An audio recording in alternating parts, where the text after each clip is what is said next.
What's up, guys? It's Kara here, and I'm back for another episode of Dietitian Talk. And for today's video, I'm going to jump right into it, and we're going to talk a little bit about ketogenic diets. I was asked a question in one of my recent Q&As about ketogenic diets.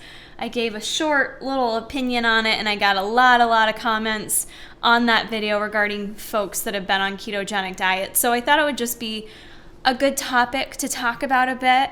I researched some things myself a little bit more and was really surprised to see the amount of different information you can find on the internet about ketogenic diets. So I'm just going to kind of talk about it a bit in general. I'm sure there's things I may forget to mention because there's really a lot of different approaches to ketogenic diets.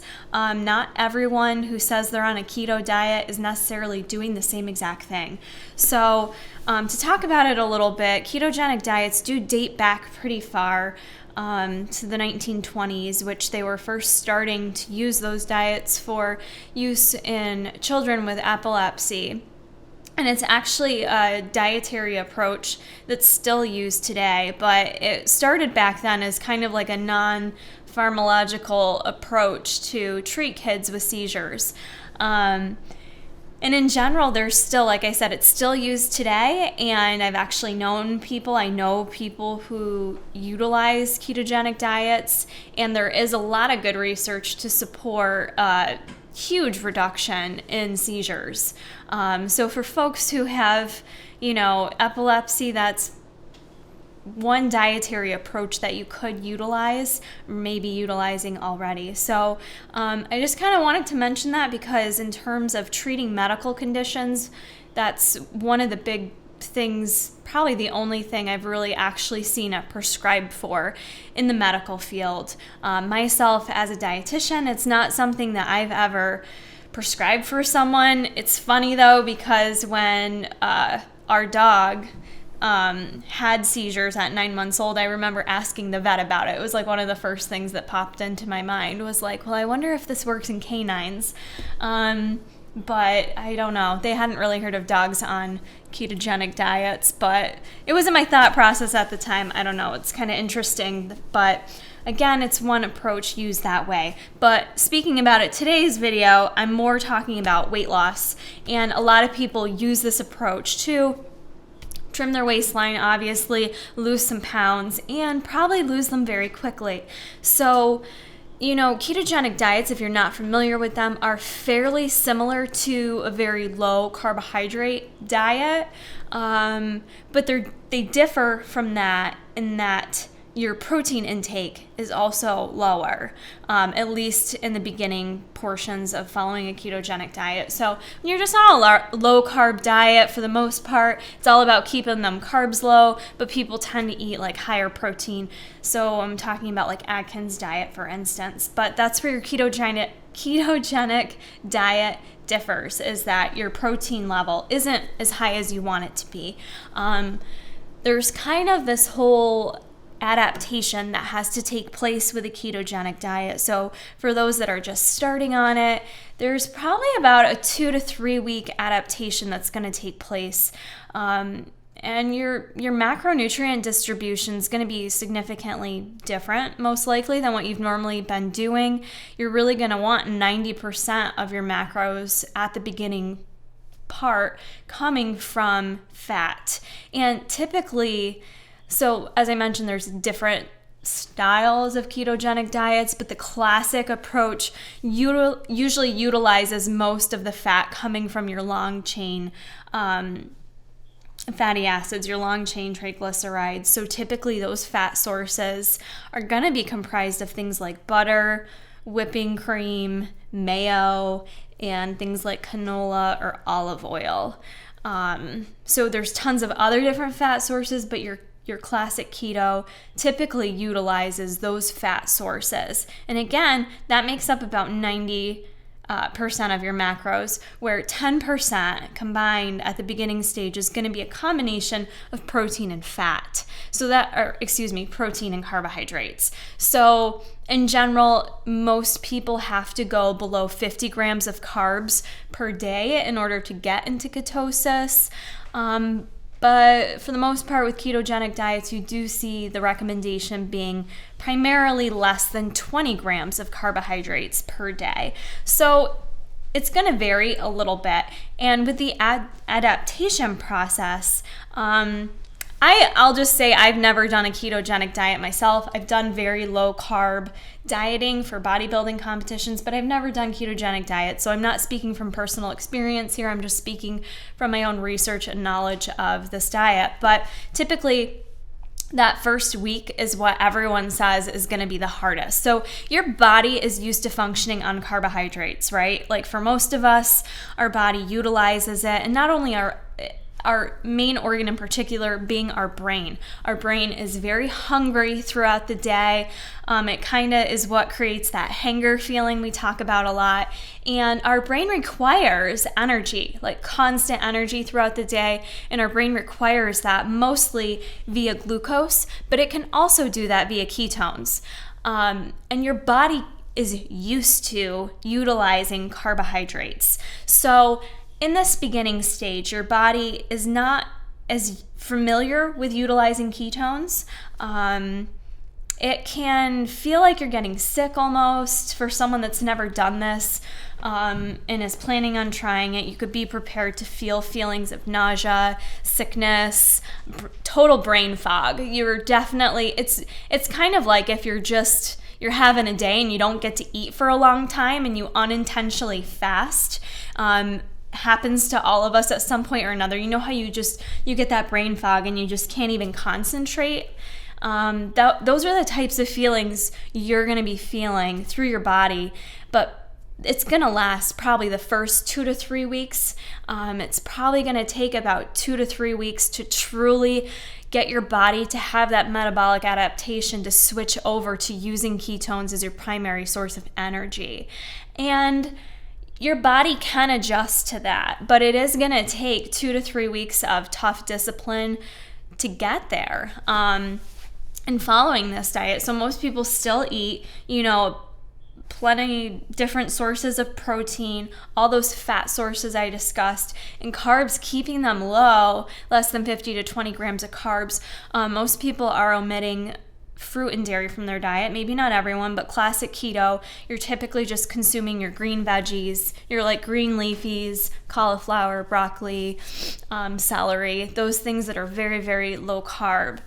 So that's kind of going to be the bulk of what your diet is comprised of. And after that 2 to 3 week adaptation, sometimes people do start to shift back a little bit, making fat comprised of 70% of their diet and starting to increase the protein back up a little bit. Carbs are going to stay low though, but at some point people do tend to start to increase the protein back up a little bit more. So again, there are different forms of keto, but that's the basic one that's typically what's researched and has been researched.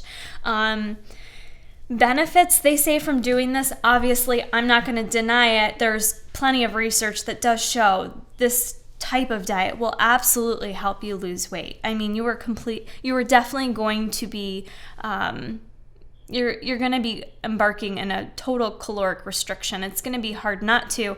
And you are shifting your body into a state where you're really in a great place to burn fat. So your insulin levels are going to be very, very low because you're not taking in any carbohydrates, barely. You're not producing a lot of you're not bringing in a lot of glucose and utilizing a lot of glucose. So your body's going to have really low levels of insulin, and your body is going to learn to utilize those ketones, which a ketone is just a byproduct of the fatty acids that are in the liver. Okay, so those are created, and that's what ends up being used for energy. So utilizing ketones for energy, having this environment that is lower insulin can be is kind of best case scenario to burn fat. And so the longer you stay on this diet, your body does become more efficient at burning fat. In general, most people were not efficient at burning fat. It's not an easy place to get to in the body to easily be able to burn through those fat stores because we have glucose coming in through the diet. We have glucose that's stored in our muscles, and it takes quite a bit to burn through that and stay in the fat burning stage. So getting on a ketogenic diet is going to be a great environment for your body to be in terms of burning fat. You're likely going to lose a lot of weight. So definitely short term, there's a lot of benefits there. I've seen conflicting information in terms of performance with exercise. Again, during those first few weeks when you're having brain fog and transitioning with the diet, your workouts may not be great. But what I've read and seen from people that have done the diet, they say their workouts are great once they're kind of in that ketogenic state. I don't know. I haven't done it myself. I can't envision my workouts being great, but you never know. I've never done it, and people do say their workouts aren't impacted as much in terms of weightlifting. I did read some research in terms of those that do more aerobic activity and cardiovascular in terms of, more cardio state exercise, that you could be impacted there more. Again, it was a little bit conflicting from what I read. The other benefits of this diet, obviously, but when you're on a high fat diet like that, it really does reduce your appetite. It really helps with appetite and feeling, you just feel more satisfied when you eat foods that are higher in fat. If you think about it, you have a higher fat meal, you're typically more satisfied, and it really does help keep your hunger at bay, which definitely makes it easier to lose weight. How do you know if you're actually in ketosis or if you're producing enough ketones? A lot of people do tend to buy you can buy the little medical pee strips that you pee on them, and it'll tell you if you're producing ketones or not. So that's one way of knowing. Because some of the research says it's really hard to get there, and you don't always get to that state of ketosis as easily as people think you do. One important thing though, if you want to test your ketones, you can, but you want to make sure you're drinking enough fluid throughout this process too. Your water needs are going to increase exponentially. It's really critical you're drinking enough fluid and bringing enough fluid into your body as you're producing all these ketones. If not, you're definitely going to put your body in a position of strain, and it could be dangerous for your body. There are certain people that definitely shouldn't be on this diet whatsoever. For type 1 diabetics especially, who already don't produce any insulin, this is not a good diet to be on. People who already have issues with, their heart, people with high blood pressure, I definitely wouldn't recommend this diet. To be honest with you, I've never recommended this diet for anyone. I personally never have, but I have worked with people who are on this diet and do find it beneficial. What I will say is, short-term wise, weight loss, yes. Long-term benefits, for me personally as a dietitian, I feel like it's always critical to find out what works best for someone. I like to think about long-term. I like to think about what is going to help someone be able to find a dietary approach that they can sustain, that can also help them with their weight loss goals. But the sustainability to me is extremely important.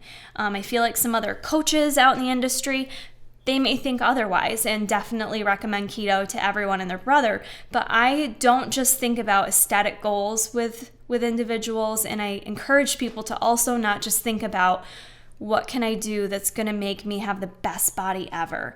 You have to think about your health.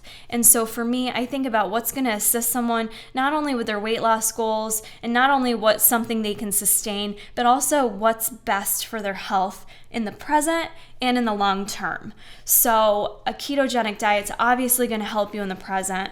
And I know people are going to write in the comments, and I've had a lot of people already comment on my videos that they've been on keto diets for 2 years and they're still successful with it. So I'm not saying it can't be done long term, but what I am saying is think about if this is something that you can maintain long term, because with some of the potential downsides of this diet, one of the main things I think about is the emotional sacrifice that you're giving up, the emotional disadvantage you have with being on a diet such as a ketogenic diet.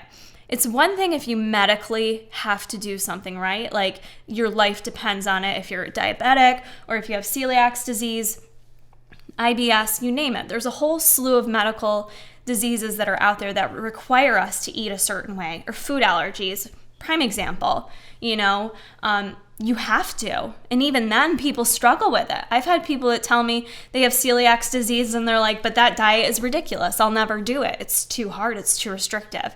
And these are people that have a diagnosis. So I think about, what is someone going to be able to maintain for the long term? And are you going to be able to maintain less than 20 carbs for the rest of your life? And maybe you can. Maybe you are totally okay with being on this diet and you have no problem still living your life and not letting it impact your social life. I know life is more than food, but still food is a big part of our life. So I caution people when I'm talking about this to not listen to this video and say, listen to all these benefits. I'm going to try this diet. I'm not saying you can't, but I'm cautioning you with that. I really promote finding something that you can maintain. And that's not easy. It's not easy to find something that we can maintain, and that also gives us that weight loss and that instant gratification weight loss, because with a keto diet and such a carbohydrate restriction, you're likely going to get that mini magic wand for a bit where you get that huge drop in weight. But can you sustain it for the long term? Or the next time you go on vacation, are you going to let yourself let loose, and next thing you know, you're going to gain all the weight you already lost back. You're going to gain it all back and then some. It's a really hard diet to come back from. If you're not going to be on it for the long term, I can say most people definitely, and with a lot of fat diets, you not only gain the weight back you initially lost, but you gain some in addition to that, which can just be really, really hard, not only on your self-esteem, but on your metabolism. So just something I definitely caution you with. There's conflicting evidence, I feel like, with the lipid profiles. That's the main concern I have as well, is just your heart health. And like I said, thinking about heart health for the long term. And most dietitians will tell you having an appropriate macronutrient distribution, a nice balance of macronutrients is what most dietitians are going to recommend, and that's what most of us feel are healthiest in the long term. I know keto activists, there's keto activists, I don't know, I just made that up, but keto supporters will say it cures cancer, it treats X, Y, and Z, but there isn't solid research to really support that yet. So I just caution you with thinking about the amounts and the certain foods that you're omitting with this diet. You are setting yourself up for potential vitamin mineral deficiencies. You're omitting, all those carbohydrates that provide us with thiamine and folic acid. You're omitting calcium, all sorts of things that really are going to, there's nowhere else you're going to be able to get them in. You're going to have to do supplementation. And while supplementation is there for a reason, I always advocate, if you can get it through the diet, then get it through the diet. And with this diet, you're not going to be able to. So concerns with deficiencies, concerns with heart health, and concerns with just sustainability, if you can do this in the long term, or maintainability, whatever. Those are things to all think about. So, I've seen some research with keto, not research, but I've seen other YouTubers do videos with ketogenic diets. It's very, very popular, I think, in the bodybuilding world as well. There's a lot of people that discuss it being useful for females, especially who hold excess fat around your hips and your thighs, your booty, all that kind of stuff, that's a beneficial diet. So I have seen a lot of people use it for competing. And that's, competing is a short-term thing. Most of us don't maintain those diets when we go back to real life or off-season, or however you want to put it. So, a lot to think about with ketogenic diets, good and bad. And if you do your research and look online, you're going to find a lot of conflicting information. And, I think my bottom line is with doing this video is, I know some of you have tried it and are currently doing it and it's working for you. And I think that's great. If you're finding something that's working for you, that's great. I think with this diet in particular, I would suggest definitely doing it under medical supervision.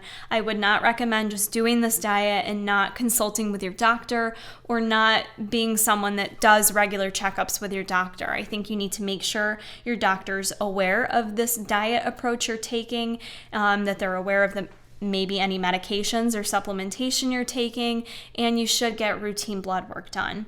And that's just good general advice for anyone, but I know a lot of my viewership is younger, and we don't, the younger generation, we're not so good about going to the doctor and always keeping them informed and staying on top of things. So it's a good idea if you're doing a diet like this, if you have been for 2 years, go to the doctor. Just at least do that for me. I'm not telling you to go off the diet, but go to the doctor, get some lab work done. Just make sure things are looking okay and that you're feeling okay.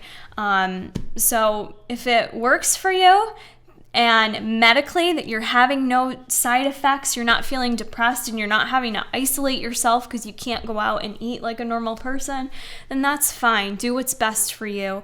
But again, I still think we're just not sure what the long-term effects are for those that are doing it just for weight loss. So that's it in a nutshell for keto diets. I'm sure you guys will have some comments below. Please ask me questions below.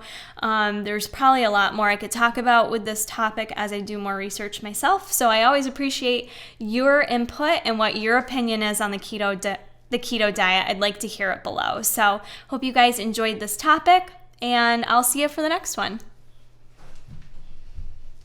What? No stops.